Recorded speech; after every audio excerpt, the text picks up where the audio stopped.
નમસ્કાર મિત્રો, દેશ અને દુનિયાના સુપરફાસ્ટ સમાચારમાં તમારું સ્વાગત છે। ગીર ગઢડામાં રાવલ નદી પરનો બ્રિજ બંધ કરી દેવામાં આવ્યો છે। ભારે વાહનો માટે આ બ્રિજ બંધ કરી દેતા ખેડૂતો અને વિદ્યાર્થીઓને હાલાકી ભોગવવાનો વારો આવ્યો છે। અત્યારે વૈકલ્પિક રૂટની માંગ કરવામાં આવી છે।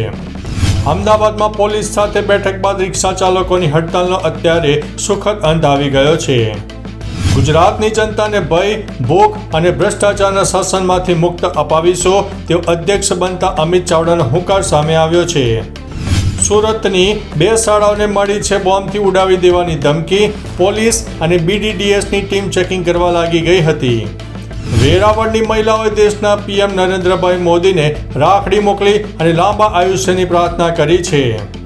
ઉપલેટામાં PGVCL વીજ વિભાગનું મથક સ્થળાંતરિત કરતા 3 ગામોમાં રોષ। કચેરી ખાતે ગ્રામજનોના મોટા ધામા જોવા મળ્યા છે। સુરતના ડુમસ બીચ પર લાખેણી મર્સિડીઝ લઈને જનાર સામે ગુનો નોંધાયો છે।